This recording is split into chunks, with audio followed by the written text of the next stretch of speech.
Quand Yaakov se préparait pour rencontrer son frère Esav, Yaakov, il espère, il prévoit une rencontre d'amitié, une rencontre positive. Mais on lui avertit, sache, c'est pas ça les intentions de ton frère Esav, il vient armé avec 400 personnes, avec l'intention de te tuer et fort probablement le reste de la famille avec. Mais dans cette rencontre, nous voyons quelque chose d'extraordinaire. Yaakov lui adresse la parole à 8 reprises, en lui appelant, nommant Adoni, mon maître.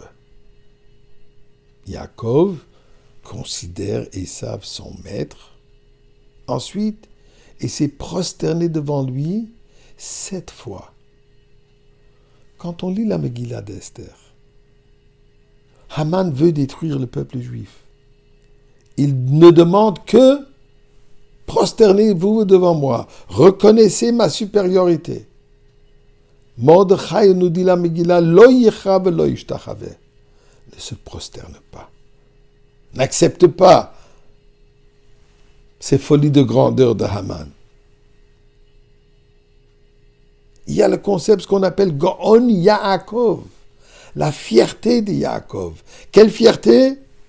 D'être dans la voie de Torah, dans la voie de la vérité. Yaakov Ishtam, l'homme parfait, Yaakov Midato Emet, la vérité. Comment est-ce qu'une personne de vérité peut nommer un tueur, un truand, un meurtrier? Esav, mon maître. Mais c'est expliqué dans la Kabbalah que Esav, l'origine de Esav, est du monde de Tohu. Yaakov, du monde de Tikkun. On connaît tous ce terme aujourd'hui, Tikkun Olam, réparer. Qu'est-ce qu'il faut réparer? Eh bien, ce qui reste à réparer, c'est quand Dieu a créé le monde, il y avait une explosion de lumière. Va'aretz haïta tohu uvohu. V'chosher.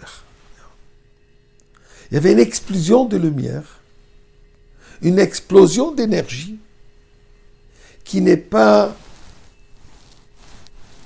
structurée, qui n'est pas reçue dans des récipients de tikkun de structure.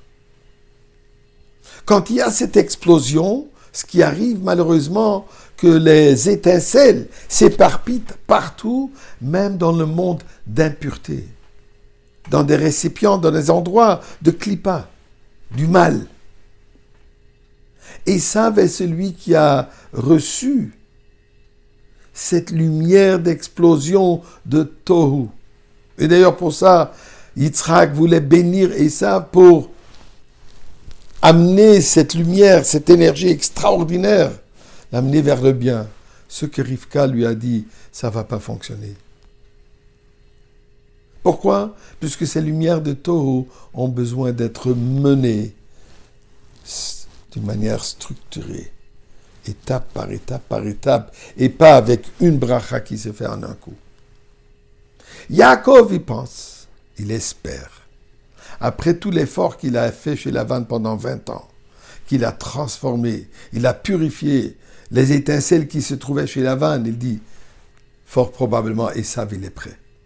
Yaakov, quand il voit Esav, lui, il voit le temps de la Géoula, que là, le temps de la rédemption, qu'alors sera effectivement cette réalité que le monde de Tohu, les lumières de Tohu, seront déjà dans le monde de Tikkun.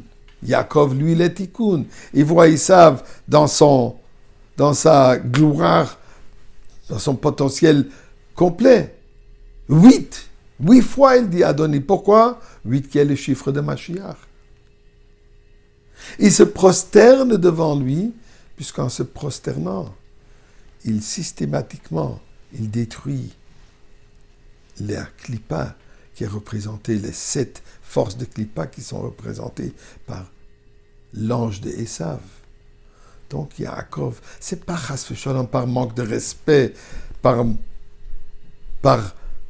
soumission à l'impureté d'Ésav. Au contraire, lui voyait dans cette rencontre le moment de la Goula. Malheureusement, Ésav n'était pas prêt. Quand est-ce qu'il sera prêt? Eh bien, comme on dit dans le Passouk, le moment viendra où on va juger la montagne d'Ésav. Juger veut dire quoi? Structurer. Un jugement, le but d'un jugement, c'est quoi? C'est de prendre une situation qui est confuse et de tracer une clarté là-dedans. Donc, cette montagne d'Ésav amenée dans la clarté, Vaïtal Hashem Amlucha, c'est là où Dieu règne partout.